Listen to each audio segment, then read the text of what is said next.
Hello, I'm Jesse Rogers. This is Kyle Stanley, hello. and we walk dogs this week. We walked a lot of dogs. Lots you won't of believe dogs. how many dogs we walked. We even- It's actually pretty impressive. We walked one named Phoebe. Phoebe really liked people, and by really liked people, we mean if she was facing you and the other person wasn't physically restraining this dog, Phoebe would jump on you. Phoebe would be trying to voraciously hug you, and Basically, it was pretty cool. It was like this. She was just all up over there. And then while I was walking Phoebe, my friend Kyle here was walking a really cute dog by the name of Puggles, yes. His name was Puggles. It was my proudest moment. And even though Puggles was like this big, this tall, Puggles could pull. Puggles was like voraciously just going everywhere. It was Puggles insane. was ready to go. Puggles had places to be. Vince, Puggles had gains. It was insane. I'm just gonna say. Besides walking dogs, what else did we do? We washed a lot of dishes, one of which may have not actually been a dish, and in fact a cat's litter box. Yeah, there was crap in there. There were like 3 or 4 of those. There was pretty sure that was a pooper scooper. It was a pooper scooper, and there was indeed crap on it, but it was okay. Jesse touched it with his hands. You do what you gotta do. But it was a lot of fun, actually. I really enjoyed, honestly, volunteering at the vet. We volunteered at the Florence Lauderdale Animal Shelter. It was tons of fun, and not only the fact for walking dogs and with dogs and stuff like that, but because. Wait 1 second. Yeah, jeez, we gotta like scrap this, man. Again, we're back. Yeah, sorry for the slight interruption. We did community service by lending some of my useful tools to the other residents in this fine building. Yes. Yeah, we're helping people Making the community a safer place for everyone. by helping girls remove pictures of their ex-boyfriends from photographs.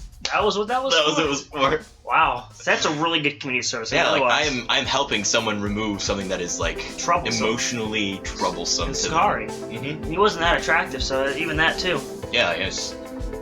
It was just a bad situation all around, and I helped absolve that resolution. So yeah. How can you Helping the invite over? community. How can you invite over new men with current men on the wall? That's just not how Well, it that'd be works. past men, Jesse. If it was current, that'd be cheating. Jesse, no. That'd be wrong. Cheating. That'd is make terrible. you worse than the dogs that we walked, because those dogs were pretty promiscuous. They were indeed. In fact, whenever you walk the dog to the animal shelter, you have to walk two dogs from the same little Pin thing. pen. If you don't, the other ones could either, find interest in one another and try to make babies, or even more so than that, they'll get in fights and get violent. And we don't want violent, scratching, attacking dogs, especially if there's tons of people there walking dogs. It's bad. In fact, when I was walking dogs once by myself, I ran into a group of girls also walking dogs, and my dog was just like, "Bro, I want that dog over there right now." And I was like, "Bro, you can't get that dog. You just can't do it." And there's other dogs like, "Yo, look, that dog's looking at me." And those girls like, "Wait, take that dog back, please, sir. We can't take this." And I was like, I can't do nothing about it. This dog has already seen these dogs, and he's like, "Bro, I'm getting that dog." So it was just a bad situation for everyone. We avoided it somehow. I yanked the dog away. We walked the other direction, and the other dogs are just like, "Bro, I want that dog." But it was okay. We worked it out. Also, in their sidetrack, don't walk dogs in cemeteries. They will poop. They will poop on gravestones. And it's gross. And if you don't pick it up, then the animal shelter is actually now not allowed to walk dogs in the cemetery anymore. Yeah. Because too many people did not scoop the poop. It's pretty bad. So yeah, like future reference, Vince, if you or anyone else who ends up watching this video, hello to anyone else who is, we're going to specifically reference Vince because we know he's going to watch this, hopefully, because he's really cool, Senpai noticed us. If you do walk a dog in a cemetery or anywhere, if it poops, Pick it up. scoop it, please. Pick it up. It really helps out. It's easy to understand. It's like tea. Okay? If they brew the tea, they don't want the tea. Take the tea away. Those dead people, they don't want the tea. They don't want anything. They're dead. They're dead. They don't want tea. Pick it up. Take it away. They have no use for tea or dog poop. They don't. For that They matter. don't. Nobody has a use for dog poop as far as I'm concerned. Other than fertilizers. No, fertilizers and like dog scientists, then you like analyze what dogs eat and how that like affects their digestive system. But there's no dogs. There's no dog scientists there. The only flowers there are the dead flowers cut for the dead people. So it's really, you don't poop on dead flowers. It's not going to help. It's going to make them smell. So don't do that. Okay, from as far as other things we learned, really our platform was, at least mine was, and I think Kyle's was somewhat similar, was like compassion. And the fact of the matter is, every living thing can use compassion and care. These dogs and cats and all these animals in the shelter, they didn't have any hope basically. They're just on the streets trying to survive, do what they can, okay? And then the next best option for them, other than being running around there, maybe getting hit by cars, is being in a shelter. But by being there, they're locked away in cages all the time. And these employees can't take care of all these dogs by themselves. So they need people like us, volunteers, to come, give love and compassion to the animals. So they won't just grow up in a cage being all meddlesome and like, oh gosh, this is terrible. They get actual interaction with people, so they can potentially get sold to, or adopted by their families.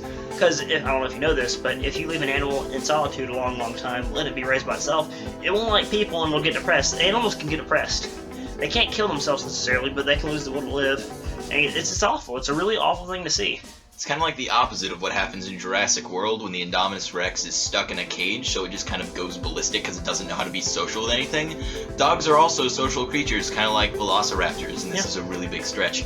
But like, they have to have like interaction with other animals, whether it's dogs or humans or some other thing that they're friendly with, because dogs are friendly with everything, to like maintain a healthy life in general. So that's like one of those really important things. And like how Jesse brought up the compassion sort of thing that we're talking about. When we were scrubbing the dishes, a lady came in because where we were scrubbing was like the entryway to like drop off dogs. And this lady came in and she's like, I found this dog and I would keep this dog, but whenever I try to drive anywhere, this dog goes nuts and tries to like run around under the tires of the car, and that's obviously a bad thing because this dog was very small and like really.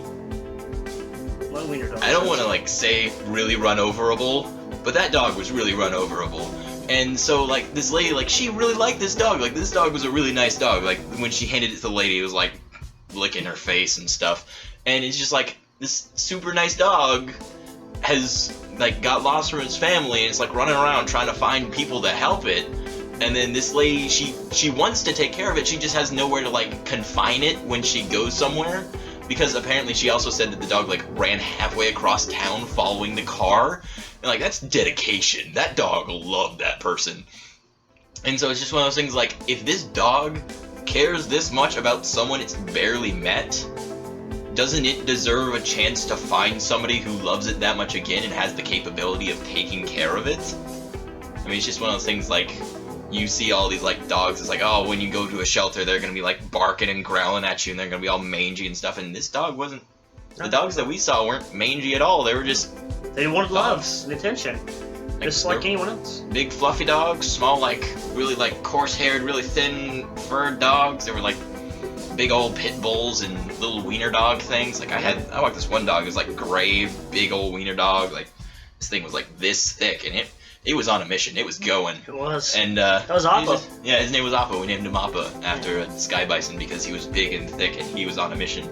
But kind of like my dog, I named it Kinsey after after his ex-girlfriend, because this dog was very happy to see Appa all the time. Yeah, Kinsey just wanted things. But besides that point, it's just there's plenty of opportunities to help people. Healing place, helping homeless people, and it's great to help people when you can. But at the same time, you can't turn aside helping animals and other creatures, because just like us, they're living too. They might not be able to think the same thing as you. They might not be as complex as you are, but they need help and compassion just like anyone else does. Especially these low-funded places like the kennel there. Like, they have employees there, and they have a lot of volunteers come by, but without the volunteer labor, they'd be out of luck. They wouldn't be able to keep up with the animals they had. They couldn't walk all those dogs. They couldn't wash everything. They couldn't. What would they do if no one adopted the animals too? If people didn't help spread the word, they'd be out of luck. There'd be a lot of animals put down and killed because they wouldn't have homes. One of the reasons that there are so many strays too is because people like try to take care of dogs and then they can't. So it's like, if we started the problem, then we should be able to fix the problem, which is kind of why animal shelters were started and kind of why animal shelters still need to be around. Because like, even if like a dog has puppies or something, then the family can't take care of them. the puppies will go to a shelter, or they'll be like put up for adoption somewhere, and the puppies that aren't adopted are sent to the shelter. And it's like, they didn't really ask to be born, and I know that sounds really dumb, but like that's really what it is. And it's like, they're not just things, they Creatures. live, they enjoy life sometimes, and it's like, why should we make something and then not allow it to be happy? It's wrong to do something like that. And that's why it was part of our civic duty to go there and help these animals. I don't know about anyone else, but I personally plan to do this again next semester, along with some other volunteer work, of course. But I plan to work several hours instead of just working like 11 or 12. I'd like to do quite a few just to help out and go there every once in a while and have some free time. Because it doesn't take a lot of effort to go there and just see a dog for a few hours. You know? 2 hours, just take a leash and walk a couple dogs. And just like one walk takes like 10-15 minutes. Yeah, every little It's bit like helps. 4 walks is an hour, and then go do some dishes or something. And I mean, like, we went there when they were like already had a big group of people out walking dogs, and they're like, you know, we could still use help like washing dishes. So they're just like, hey, you two, could you just go and wash those dishes? And then by the time we were done washing them, the other group had left, and there were still dogs that needed to be walked. It's like, even when they have a lot of volunteers, there's still stuff to be done. Right. And if you don't like dogs, you know what? They have cats. And if you're allergic to cats, they have dogs, and it's great. There's nothing to do wrong there. Although I will say, I saw one of the most inspirational things while I was there. I saw a dog there, a little tiny. It's not a big thing at all. And really young too, maybe like a year old or so. Only had 3 legs, nothing else. Just 3. This dog got up and moved around just like any 4-legged dog, just because he took control of everything. He only had 3 legs. He's like, oh crap, life-size people. He didn't care because people walked him stuff. People there gave him attention. People cared, so he got over it, moved on. So it's inspirational. But that was, I think that's all I have to say about that matter. And He was the little dog that could. little dog that could. Anyways, it's Jesse Rogers and Kyle Stanley signing out. Thanks for watching. Awkwardly just moving here to